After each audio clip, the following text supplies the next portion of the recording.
이번에 6개월 정도 되는 계엄 국면을 거치고 이제 드디어 대한민국이 어떤 방향으로 갈 것이냐 결정짓는 순간이 다가왔습니다. 잘 아시는 것처럼 이번 선거 정말 막판까지 치열하게 펼쳐지고 있습니다. 우리가 이번 선거를 통해서 대한민국에 어떤 비전을 제시할 것인가 지난 TV 토론을 통해서 우리는 확인했을 거다. 저는 이렇게 생각합니다. 자, 원래 저는 대한민국의 정신을 살리는 것이 가장 중요하다고 생각합니다. 대한민국 어떤 나라입니까? 제 조국, 우리 모두의 조국 대한민국 정말 다른 나라보다 빠르게 산업화, 민주화 달성하고 이제 다음 단계로 도약하기 위한 준비를 하고 있습니다. 그런데 그 과정에서 저는 대한민국의 정신은 명확하다 봅니다. 여기 지금 어머니 아버님들 다 계시고 저희 어머니 아버지가 저를 키울 때 생각해보면 아버지 어머니 저 서울시 노원구 상계동 지하철 동점에서 저 키우시면서 항상 당신들께서 덜 입고 덜 먹더라도 자기 자식에게는 더 나은 것을 물려주기 위해서 고생하셨습니다. 항상 외식 한번 갈 돈 줄여가지고 교육에 투자하고 그렇게 화려한 옷 한번 못 입어도 자식들 키우는 데는 돈을 아끼지 않았던 그게 바로 대한민국의 정신입니다. 미래 세대를 위해 가지고 투자를 아끼지 않는 것. 우리 다음에 자식들과 손자 손녀에게는 오늘보다 나은 내일을 선사하는 것이 우리 대한민국의 정신입니다. 그렇지 않습니까? 저는 그래서 이번 대통령 선거에서 상대 후보가 돈을 허투루 쓴다 그럴 때 계속 지적했습니다. 왜냐? 그 돈 그 후보가 내는 거 아닙니다. 모두 다 우리 국민 여러분이 낸 혈세에서 나오는 돈입니다. 그런데 이 혈세를 제가 물어봤습니다. 어떻게 쓸 것이냐? AI에 100조 쓴다고 하는 거 어디다 쓸 것이냐? 그랬더니 상대 후보가 답을 제대로 하지 못했습니다. 100조 원이면 어떤 돈입니까? 우리나라 5천만 인구기 때문에 여러분 한 분 한 분당 200만 원 되는 돈입니다. 여러분 한 분 한 분당 200만 원 되는 돈을 어디 쓰려 그러면은 적어도 어디 쓰겠다 똑바로 말할 수 있어야 되는 거 아닙니까? 우리가 혈세를 낭비하기 시작하는 순간 많은 사람들이 일하기가 싫어질 겁니다. 내가 번 돈을 나라를 위해서 세금을 내는데 어디서 누군가 흥청망청 쓰고 있다. 말 안 되는 겁니다. 그리고 제가 또 토론에서 물었습니다. 이것저것 해주겠다 하는 건 좋은데 대한민국 세금도 요즘 잘 안 거치고 그러는데 간병비 15조 원 정도 되는데 그거를 지원하겠다고 이야기합니다. 여러분 6년 뒤면은 건강보험이 1년에 30조씩 적자 난다고 합니다. 제가 그래서 상대 후보에게 물었습니다. 아니 30조씩 적자 난다 그러는데 어떻게 그거를 메꾸려고 하냐, 어떻게 간병비를 지원한다는 거냐 그랬더니 또다시 얼버무렸습니다. 어떻게 지원하겠냐 그랬더니 여유가 되는 대로 지원하겠다고 합니다. 생각해 보십시오. 30조씩 적자가 나는데 여유가 어디 있겠습니까? 다시 말하면 이재명 후보는 여러분에게 건강보험료를 더 걷겠다는 이야기를 하고 있는 겁니다. 여러분 그렇게 말하기 전에 지금 건강보험료 과도하게 나가는 부분, 부당하게 나가는 부분 그런 거 줄이고 나가지고 여유가 생기면 하겠다고 하는 말을 해야 되는 거 아닙니까? 맞습니다.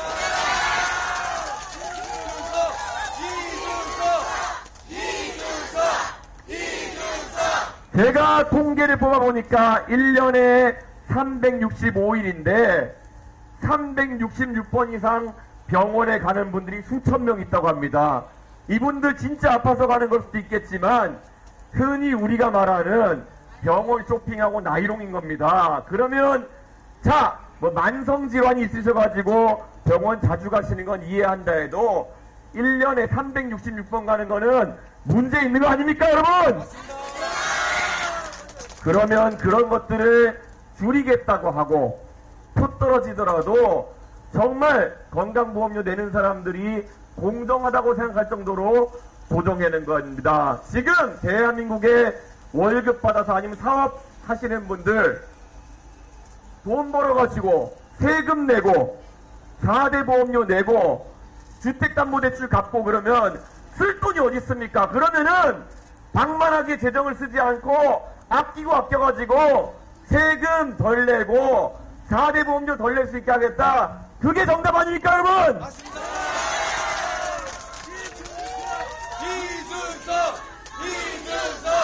이준석!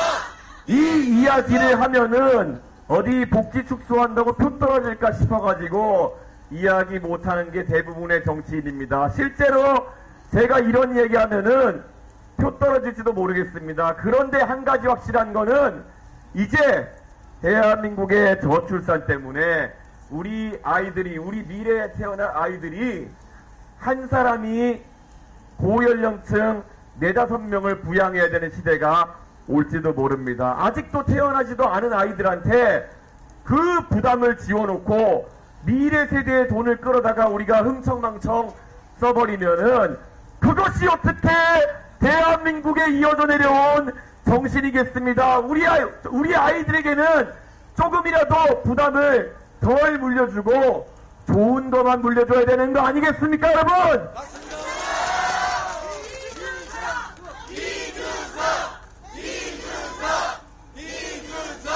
저도 올해 나이가 40입니다. 그럼 제가 지금까지 국민연금 내고 세금 내왔던 시절만큼 더 내면은 저도 이제 복지 받을지도 모릅니다. 그런데 제가 단언코 이렇게 말씀드립니다. 저는 대한민국의 정치인으로서, 대한민국 시민의 한 사람으로서 앞으로 저희 다음 세대에게, 미래 세대에게, 청년들에게 더 많은 부담을 짊어지게 하지 않겠습니다. 그래서 제가 할 수 있을 만큼 저는 최대한 많은 부담을 지겠습니다. 그렇게 해서 나중에 태어난 세대가 5명의 기성세대를 부양하는 말도 안 되는 상황이 발생하지 않도록 제가 앞장서겠습니다. 여러분 함께 해주시겠습니까?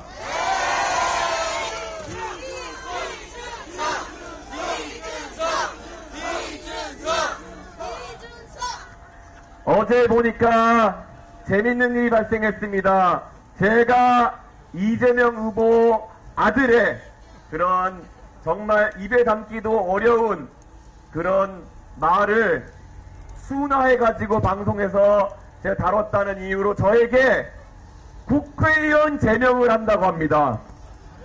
자, 더불어민주당이 저런 당입니다. 본인들이 권력이 있으면은 그 권력을 좋은 데 쓰는 것이 아니라 정적을 탄압하고 뭔가 입을 막으려고 하는데 사용하는 게 더불어민주당입니다. 권력을 손에 잡아가지고 국민들을 잘 살게 하는 방향으로 힘을 써야 되는데 그렇게 하지 않겠다고 선언하고 있습니다.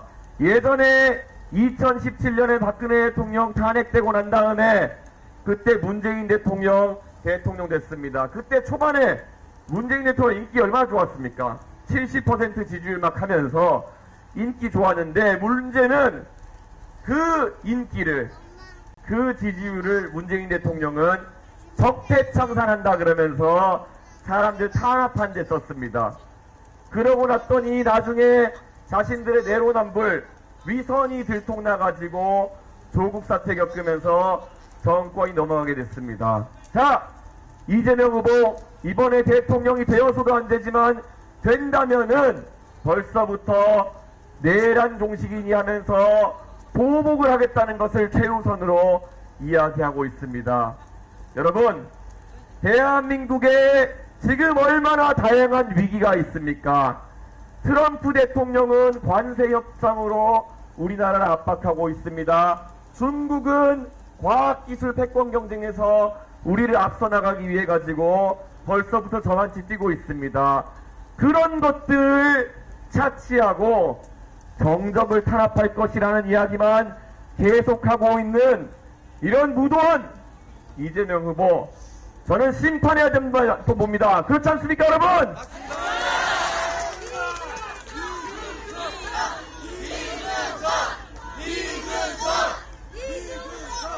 저는 대한민국에서 지금까지 삼권 분립이라는 거 이거 지키기 위해 가지고 우리가 항상 노력해 왔다고 생각합니다. 적어도 예전에 박정희 대통령도 독재하신다고 말 들었지만 대통령이 유신정부에 만들어서 입법부까지 장악하려고 했다. 그 정도였지 사법부를 장악하려 드는 것은 이재명 후보가 아마 가장 심할 겁니다.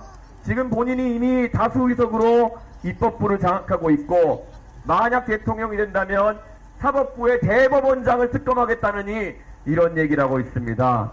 자, 삼권 분립이 무너지면은 대한민국의 민주주의가 무너지는 것입니다. 대한민국의 민주주의가 무너지면 대한민국의 모든 것이 무너지는 것입니다. 여러분, 이미 독재를 기도하고 있는 저 이재명 후보 막아 세우겠습니다. 이재명 후보가 저 제명한다고 달려들면은 저는 끝까지 싸울 겁니다. 말도 안 되는 저 독재에 저항하겠습니다.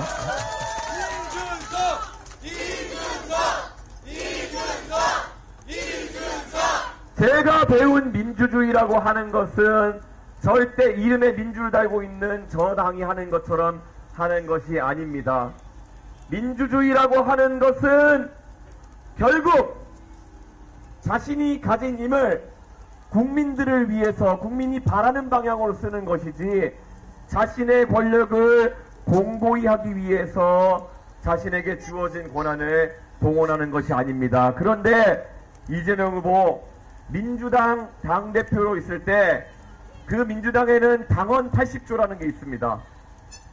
기소되고 재판받아가지고 유죄가 나면은 당대표로서의 직을 하지 못하게 하는 그 당원 80조 자기 마음대로 당무위원회 이런 걸 거쳐가지고 민주당에서는 개정했습니다. 당헌이라는 거는 당의 헌법과도 같은 그런 존재입니다. 그런데 본인이 불편하다고 주변 사람들 바꾸도록 했습니다. 여러분, 대한민국의 법률도 헌법도 우리가 정말 소중하게 생각하는 우리의 사회적 합의입니다. 대한민국의 미래, 저는 투표를 통해서 선명하게 그릴 수 있다 생각합니다. 지난 선거 기간 동안 확인하셨을 겁니다. 우리 개혁신당 그리고 이준석 항상 선명한 미래를 보여주기 위해서 노력해 왔습니다. 자, 지난 TV 토론만 봐도 아실 겁니다. 지난 3번에 걸친 TV 토론에서 저는 우리의 지속 가능한 미래에 대해서 집중했습니다. 제가 상대 후보인 이재명 후보에게 물었습니다. AI에 100조를 투자하겠다느니 뭐 이런 말씀하시는데 어떻게 할 것이냐 얘기해달라. 그랬더니만 자세히는 말씀 못하셨습니다. 자, 그런데 이런 것들 굉장히 무책임한 겁니다. 100조 원이면은 우리나라 국민 5천만 명한 사람당 200만 원 가까운 돈입니다. 그러면 적어도 그게 어디에 어떻게 투자한다는 거 정도는 국민들한테 말씀드릴 수 있어야 책임 있는 정치인 아니겠습니까, 여러분? 그리고 건강보험료가 이제 2033년 되면은 마이너스 30조 정도 된다고 합니다.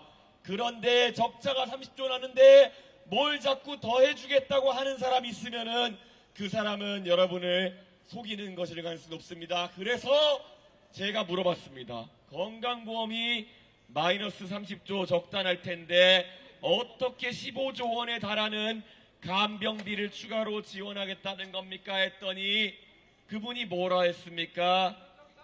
그냥 여유가 되는 대로 하겠다라고 했습니다. 이런 걸 보면서 우리는 거짓말이라고 해야 되지 않겠습니까, 여러분? 우리는 어릴 때부터 아이들에게 이렇게 가르쳤습니다. 저희도 이렇게 배워왔습니다. 만약에 어떤 아저씨가 와서 사탕 준다, 맛있는 거 사줄게 그러면 따라가지 말라고 하지 않습니까? 그런데 이재명 후보 우리 국민들에게 이거 주겠다, 저거 주겠다 하면서 따라가라고 하고 있습니다. 이런 사람 따라가면 안 되죠? 대한민국의 미래라는 거는 현실적인 미래가 되어야 되는 것입니다. 저 노원구 상계동 여기서 4호선 지하철 타고 가면은 1시간 반 넘게 타고 가면은 노원구 상계동이 나옵니다. 그 지하철 종점에서 저희 부모님이 저를 키울 때는 당신들께서 맛있는 거 먹지 못해도 자신들께서 화려한 거 입지 못해도 내 자식에게는 더 나은 것을 물려주겠다는 생각으로 살아오신 그런 어머니 아버지의 마음이 있었습니다. 그게 사실 그분들 입장에서는 조금씩 대한민국의 중심을 향해서 나아가고자 하는 그런 목표가 있었기 때문인 겁니다. 서울시 노원구 상계동에 어떤 신혼부부가 꿨던 그 꿈이 바로 대한민국을 앞으로 나가게 할 수 있는 그런 원동력인 겁니다. 그 부부가 아이를 낳아 기르면서 내가 적어도 교육에 투자하면은 내 아이는 오늘보다 나은 내일을 살 수 있을 것이다. 나보다 더 나은 삶을 살 수 있을 것이다. 조금씩 우리 가족은 대한민국의 중심부를 향해 나아갈 수 있을 것이다. 이게 노원구 상계동 어느 부부의 꿈이었다면은 마찬가지로 지하철 4호선 사는 안양의 꿈 아니겠습니까, 여러분? 저는 이 꿈이 이어지는 것이 바로 대한민국의 꿈이 이어지는 것이다. 이렇게 생각합니다. 제가 2018년, 19년 거치면서 조국 장관 사태가 나왔을 때 가장 마음이 아팠던 것은 그들이 약속하는 사회가 가재, 붕어, 개구리도 적당히 잘 살 수 있는 세상을 이야기했기 때문에 저와는 너무 다르다고 생각했습니다. 적어도 우리 4호선을 타는 사람들은 달라야 됩니다. 적어도 노력하면은 이 안양에서 어느 집에서 키운 아이도 상계동에서 큰 아이도 언젠가는 대한민국의 가장 높은 자리도 꿈꿀 수 있는, 노력하면 더 잘 살 수 있는 그런 세상이 우리가 바라는 공정한 세상 아니겠습니까, 여러분?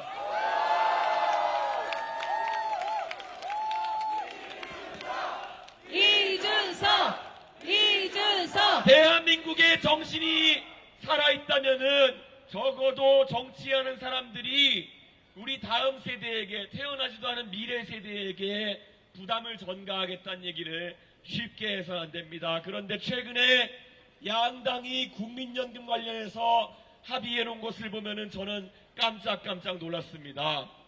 국민연금 이미 지금 그대로만 가도 몇십 년 뒤에는 인구 구조가 역피라미드 방향이 되어가지고 이제는 파산할 거라는 이야기가 나옵니다.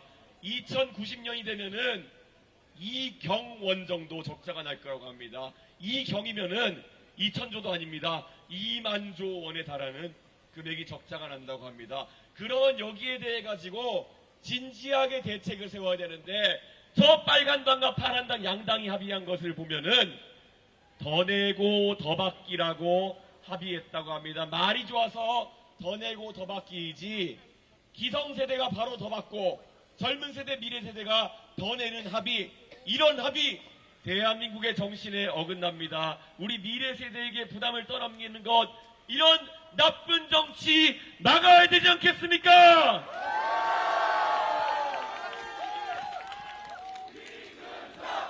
이준석 이 자리에 계신 어머님, 아버님들, 그리고 이제 아이를 키워야 하는 우리 세대, 어느 누구도 살아온 경험 속에서 우리 윗세대가 아랫세대에게 부담을 전가하는 것이 옳다고 생각해 본 적이 없습니다. 노원구 상계동의 어느 부부의 생각처럼 정말 더 나은 것을, 우리 좋은 것만 물려주지 않은 생각으로 아이를 키우며 살아오는 것이 대한민국입니다. 그래서 저는 정치에서도 이 정신이 살아있어야 된다라고 생각합니다. 저도 이제 나이가 40입니다. 제가 지금까지 국민연금을 내온 시간만큼 더 내면 저도 이제 수급자가 될지도 모릅니다. 하지만 저는 단언코 말씀드리겠습니다. 하나의 정치인으로서의 이준석, 그리고 국민연금 내는 이준석으로서, 아니면 대한민국 국민 이준석으로서 앞으로 저는 제가 미래 세대를 위해서 더 많은 부담을 지고 더 절약하고 더 노력하겠다는 이야기를 하겠습니다. 절대 태어나지도 않은 미래 세대에게 빚덩이를 주는 그런 정치를 하겠습니다. 하지 않겠습니다. 동의하십니까?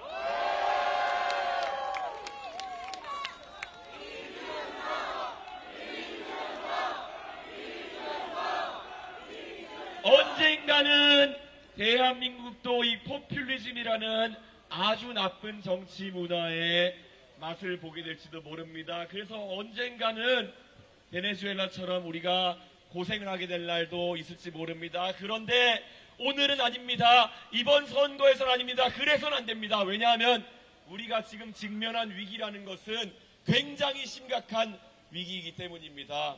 트럼프 대통령이 관세 관련해서 압박을 해오고 있습니다. 중국은 우리보다 과학기술 패권 경쟁에서 앞서 나가기 위해서 노력을 하고 있습니다. 지금 상황에서는 우리가 단결된 힘으로 이 위기를 뚫어내야 되는 것이고, 저 무지막지한 포퓰리스트가 정치하는 것을 우리가 용납할 수 없습니다. 투표로 나가주시겠습니까?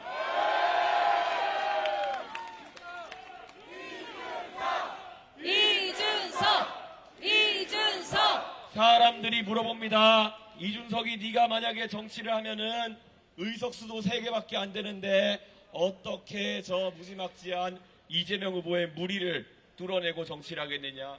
걱정하십시오.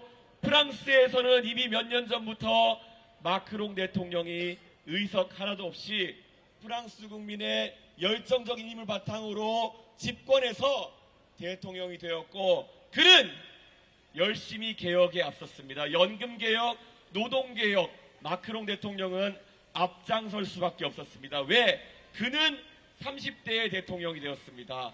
마크롱 대통령은 앞으로도 40년, 50년 살아갈 날이 많기 때문에 그는 하나의 프랑스 국민으로서 자신이 나중에 되돌아봐도 부끄럽지 않은 선택을 하기 위해서 노력하는 사람입니다. 저 이준석 이번에 대통령이 당선되면은 제가 앞으로 대통령이 되어서도 3, 40년 동안 대한민국의 시민으로 살아가야 됩니다. 그렇다면은 저는 제가 하는 판단들에 대한 공과를 제가 살아있는 동안에 다 보게 될 것입니다. 그렇기 때문에 저는 일반적인 정치인과 조금 다른 얘기를 하고 있는 겁니다. 다른 사람들이 더 주겠다, 해주겠다, 걱정 마십시오 이야기할 때 죄송합니다, 지금은 곤란합니다, 안 됩니다, 이 이야기를 한다는 것이 정치인으로서 얼마나 부담 가는 이야기겠습니까? 하지만 저는 그런 이야기를 하는 것이 부끄럽지 않습니다. 왜냐하면 저는 대한민국의 미래를 걱정하는 당당한 정치를 하려고 합니다. 여러분 도와주시겠습니까?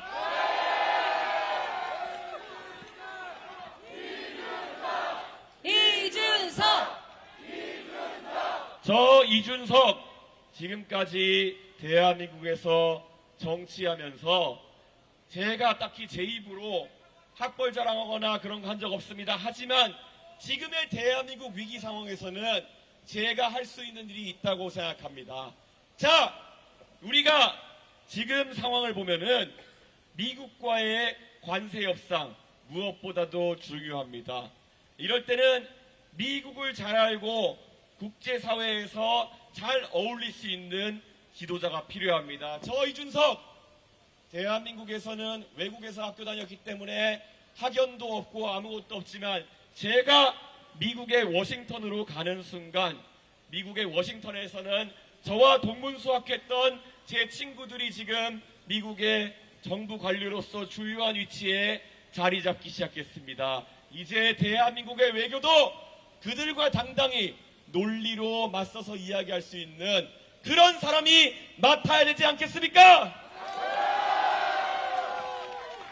이재명 후보 지난 며칠간 본인이 문제될 상황이 발생하니까 주변의 자기 지지자들에게 이준석이 공격하라 그러고 방송에 나간 사람들한테 이준석이 때리라 그러고 이렇게 했을 겁니다. 그런데 그런 식으로 해서 이준석 한번 때릴 수는 있겠지만은 그게 대한민국이 트럼프 대통령이랑 외교하는 데 쓸 수 있는 그런 전술은 아니지 않습니까? 만약에 트럼프 대통령이 이재명 후보 만약에 대통령이 된다 해도 제대로 상대 안 해주고 이렇게 하면은 아마 이재명 후보는 트럼프 대통령 전화번호 알아내가지고 문자 폭탄 보내라고 할 것 같습니다. 근데 그게 대한민국의 외교로 먹힐 만한 방법이 아니지 않습니까? 저는 다릅니다. 저는 논리와 이성으로 미국의 관료들과 지성인과도 상대해서 제가 이길 자신이 있습니다, 여러분! 대한민국이 6월 3일에 선택해야 될 길은 좌도 우도 아니고 앞으로 가는 길이다. 동의하십니까? 이준석!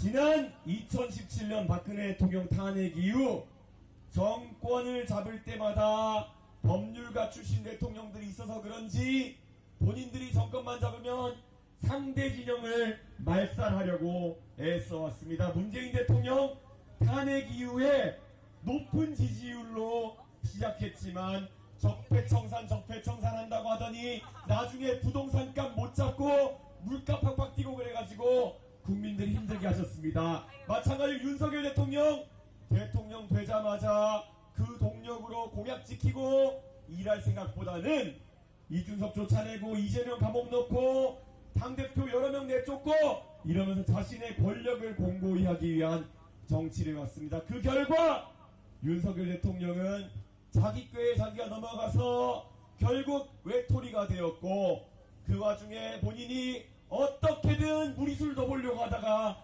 계엄이라는 중대한 잘못을 저질렀습니다. 이제 대한민국에 다시는 이런 역사가 반복돼서는 안 되지 않겠습니까? 동의하십니까? 이준석!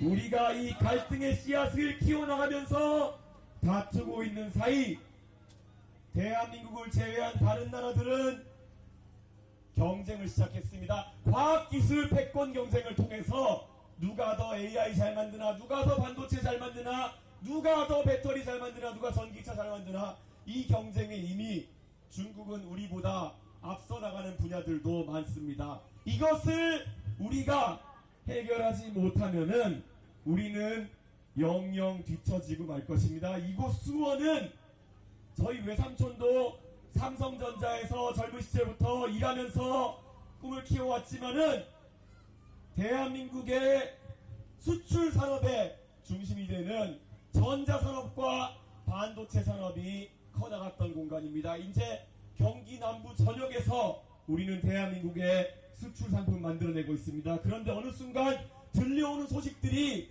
심상치가 않습니다. 처음으로 삼성전자가 메모리 부분에서 다른 곳에 뒤처지는 또는 고전을 하고 있다는 얘기가 나옵니다. 이럴 때 저는 우리 대한민국이 똘똘 뭉쳐서 우리의 수출 산업을 지켜내기 위한 노력을 해야 된다. 교육을 강화해서 인재를 키워야 된다. 만약에 다른 나라와의 통상 분쟁에서 기업이 어려움이 있으면 정부가 적극적으로 지원해야 된다. 이게 대한민국의 제1과제가 돼야 되는 거 아닙니까, 여러분? 이준석!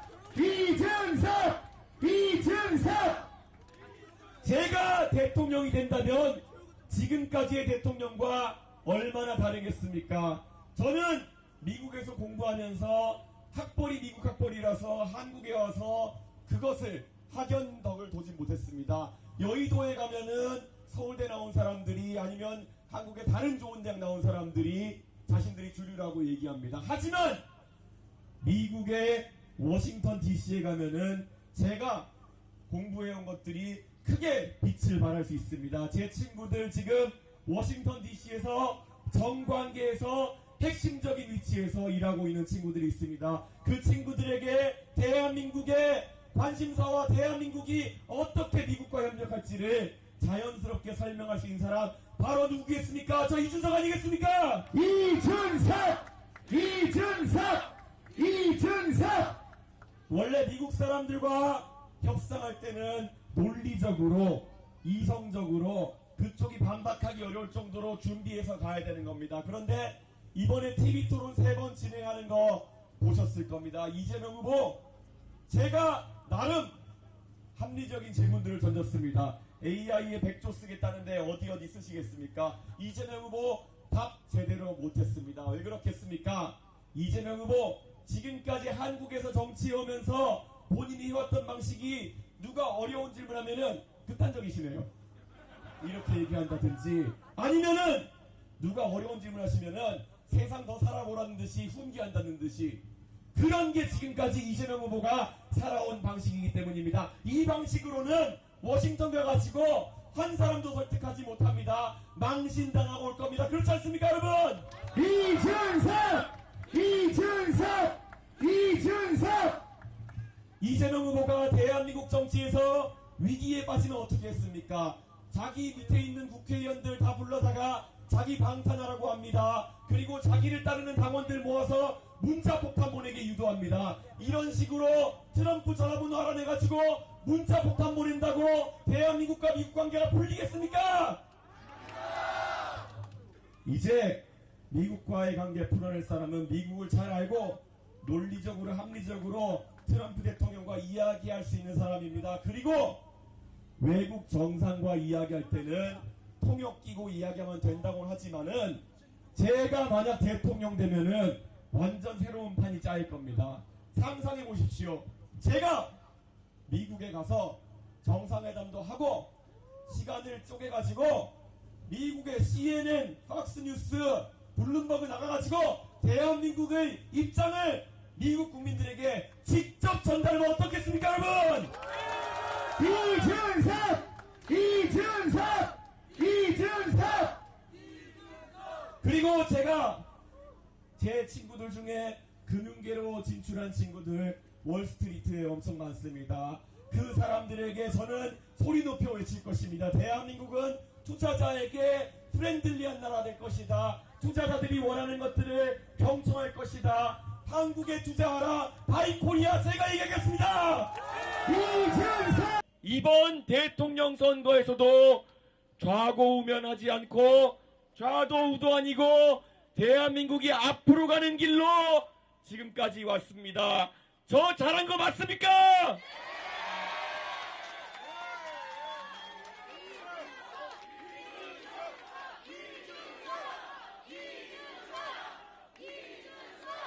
제가 이번 선거 내내 다른 지역에 가서도 항상 이야기하는 것이 미래입니다.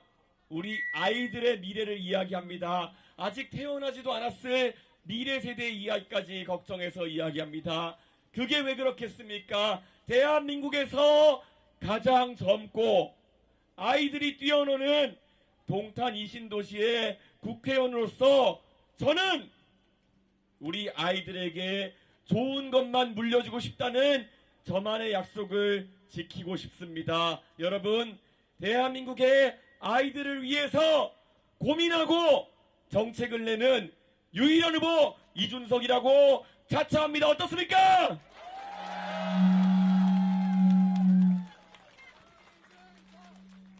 최근에 국회에서 국민연금을 놓고 여야가 합의를 했습니다. 더 내고 더 받기에 합의했다고 이야기를 합니다. 언뜻 들으면 더 내고 더 받으면은 좋은 것 아니냐 그렇게 생각할 수도 있지만 더 내는 것은 젊은 세대 아니면 지금 이 동탄의 호수공원에서 뛰어노는 아이들 이야기고 더 받는 것은 이미 연금수급을 개시하는 기성세대입니다. 저는 대한민국의 정신에 따라서는 우리 다음 세대에는 항상 좋은 것만 물려줘야 된다라고 생각하는데 최근 빨간당과 파란당은 우리 아이들의 미래를 끌어다가 지금 당장 연금 개시 연령에 접한 분들에게 돈을 지급하는 그런 선택을 했습니다. 이런 선택 잘못된 거 아닙니까, 여러분?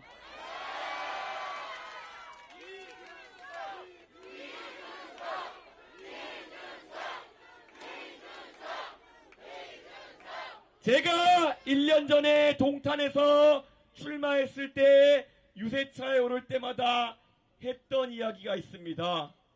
결국 저희 가족 지하철 4호선 종점에서 처음 시작해서 언젠가는 대한민국의 중심부로 조금씩 밟아 올라갈 것이라 그런 기대로 저를 키웠습니다. 그 안에서 저희 아버지 어머니 남들보다 조금 덜 입고 덜 먹더라도 자식에게는 좋은 것만 물려주겠다는 생각, 조금이라도 더 나은 교육을 물려주겠다는 생각으로 저를 키웠습니다. 영기 신도시인 노원구 상계동에서 자랐던 제가 지금 2기 신도시인 동탄에 와서 GTS 종점에서 이야기하면서 어떻게 다른 이야기를 할 수 있겠습니까? 대한민국의 정신이라 하면 우리가 조금 덜 입고 덜 먹더라도 우리 다음 세대에게는 오늘보다 나은 내일이 있는 그런 삶을 그리는 것이 대한민국의 근본 정신 아니겠습니까, 여러분?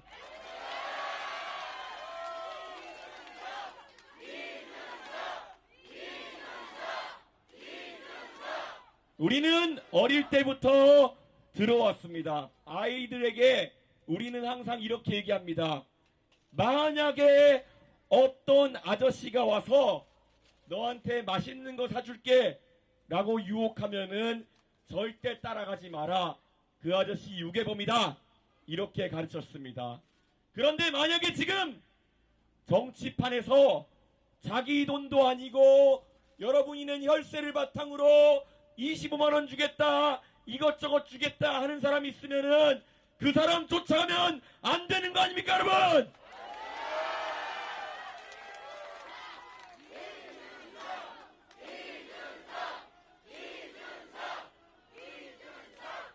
제가 이번에 공약을 짜면서 사실 예전에 안 하던 이야기들을 많이 하기 시작했습니다. 첫째, 저희는 이번에 30대, 40대 가정에게 가처분 소득을 늘려주는 방법을 고민했습니다.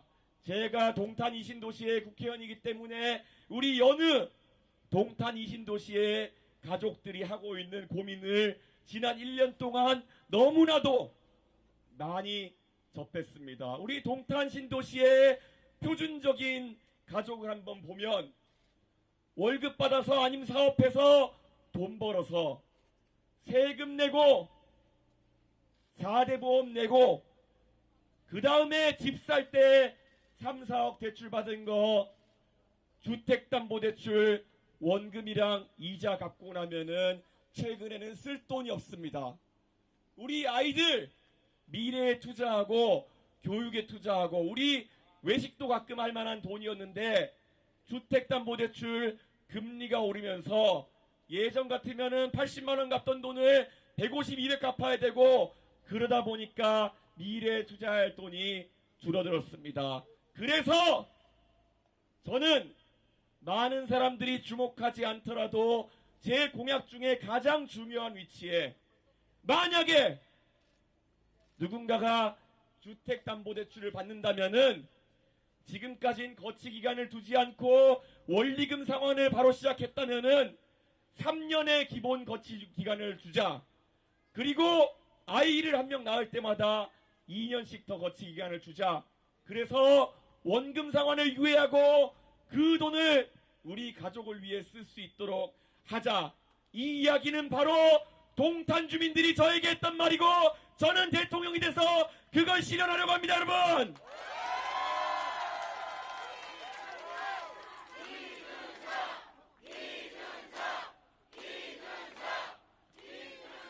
제 공약을 보면은 수학 교육에 대해서 국가가 무한 책임제를 해야 된다. 이런 이야기를 합니다.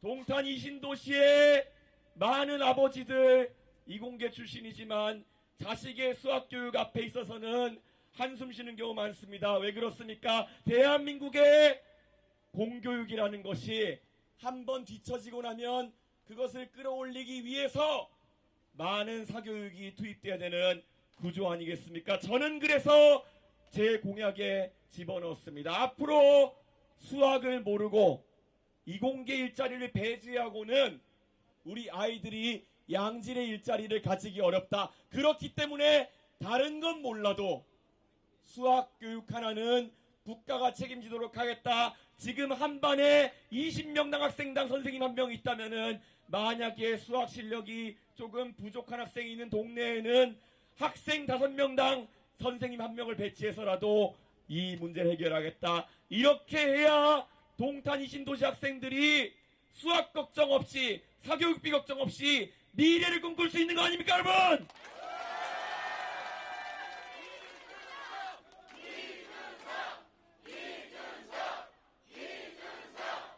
지난 총선 이후로 저는 정치하면서 10수년 동안 배웠던 것보다 더 많은 것을 배웠습니다. 바로 우리 주민들의 삶 구석구석 놓여있는, 어쩌면은 아침 7시에 광역버스 타고 출근하면서 저에게 보내주는 민원 메시지 하나하나 저는 다 기억하고 있습니다. 그 출근길에서마저도 본인이 가족을 위해서 필요한 것들을 저에게 전달하던 그 가장의 모습 속에서 제가 정치를 하는 이유를 찾았고 제가 무엇을 해야 될지를 깨달았습니다. 그래서 저는 이번 대통령 선거 캠페인을 동탄 모델이라고 이름 지었습니다. 단순히 지지율이 몇 퍼센트 나오는 것이 동탄 모델이 아닙니다. 바로 젊은 세대가 바라는 것들을 즉석에서 의견을 받아들여서 우리 정치 속에 녹여내고 그것을 다시 생생하게 전달해서 파급 효과가 일어나게 하는 것, 이게 바로 동탄 모델입니다. 대한민국의 정치의 중심을 젊게 만드는 것입니다, 여러분.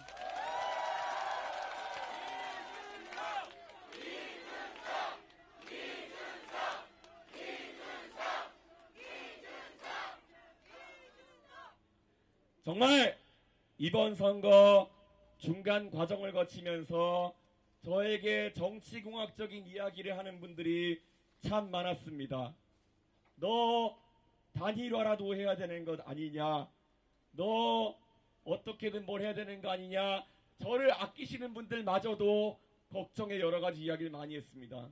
그런데 저는 아까 말씀드린 것처럼 동탄 이신도시의 국회의원으로서 동탄 이신도시의 주민들에게 부끄럽지 않은 정치를 하기 위해서 노력해 왔습니다. 그래서 제가 말씀드립니다. 저는 동탄 이신도시의 우리 주민들을 믿고 항상 올바른 길로, 항상 부끄럽지 않은 길로 가겠습니다. 저는 두렵지 않습니다. 왜냐? 지난 총선을 앞두고 어둠 속에 있던 저에게 이 길이 옳은 길이다 가르쳐주신 동탄 주민들에게 꼭 이 은혜를 갚고 싶습니다. 열심히 해서 대한민국 정치가 바로 서는 날까지 앞으로 달리겠습니다.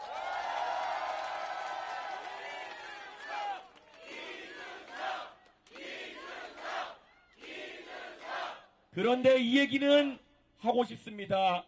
제가 처음에 40대 기술론이라는 걸 이야기했을 때 사실 그것은 제 앞길에 있는 무수한 험난한 길을 예고하는 것이기도 했습니다. 40대 기술론을 선창했던 김영삼 대통령, 바로 입에서 젖비린내가 난다 구상유치라는 이야기를 들었습니다.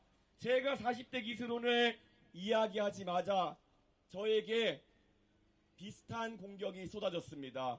우리 동탄 신도시에서는 40대 정도면은 그렇게 어린 나이도 아니고 젊은 나이도 아닌데 대한민국의 여의도라는 그 섬에서는 제 나이를 가지고 이야기하는 사람들이 참 많았습니다. 하지만 저는 이렇게 생각합니다. 정치를 함에 있어서 젊은 사람들이 더 유리한 지점이 있습니다.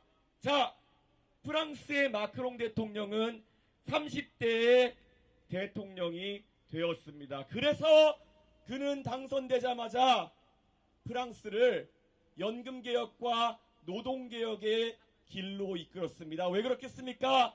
그는 30년, 40년 뒤에도 프랑스 국민으로서 그 나라에 살면서 자기 자신의 선택에 대한 평가를 받아야 되는 사람입니다. 그래서 프랑스 국민들에게 사탕 발림이나 거짓말을 하기가 어려웠을 것입니다. 저도 마찬가지입니다. 저는 제 조국 대한민국을 사랑합니다. 우리 모두 조국의 대한민국에 거짓말을 할 수는 없는 노릇 아니겠습니까? 저는 앞으로 정치하면서 우리 국민들에게 솔직하겠습니다, 여러분.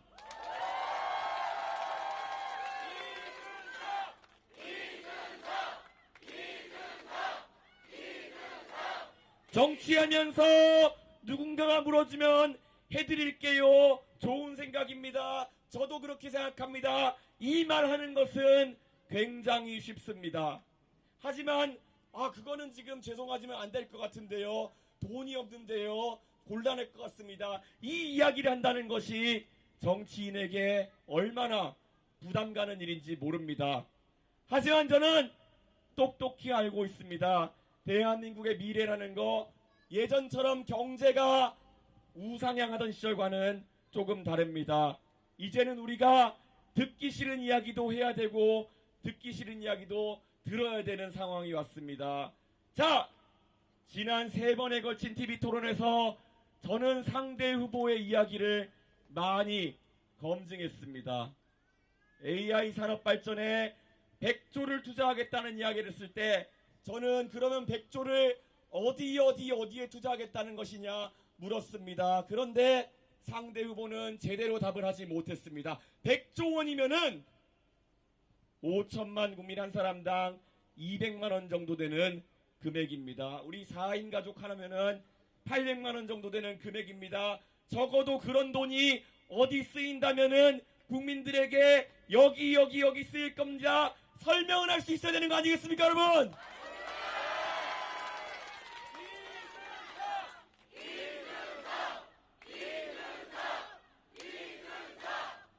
건강보험료 이미 30조 정도 몇 년 있으면 적자가 낸다고 제가 얘기했습니다.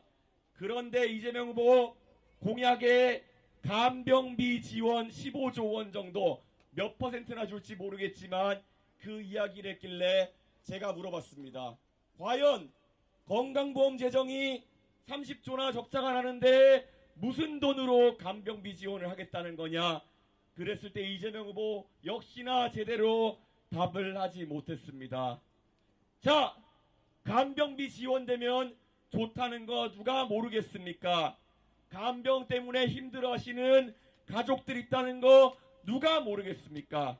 그러면 우리 국민들에게 솔직하게 간병비 지원을 늘려야 되니까 다른 곳에 불필요한 의료 혜택이 있다면은 조금 줄이자는 말을 할 그 정도 최소한의 용기는 필요한 거 아니겠습니까, 여러분?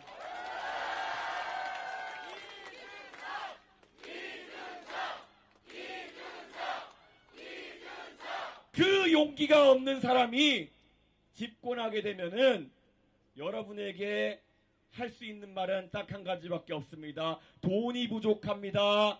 그러니까 건강보험료를 더 내셔야겠습니다. 이 말 하려는 것 아니겠습니까? 여러분, 다시 말씀드리지만은 우리 지금 월급 받아서 사업해서 돈 벌어서 세금 내고 4대 보험료 내고 주택담보대출 갚으면은 우리 아이들을 위해 쓸 돈이 없는 상황 속에서 여기에 세금이나 건강보험 늘리겠다는 사람은 뭐겠습니까? 이거 우리 아이들의 미래를 포기하라는 얘기 아니겠습니까, 여러분?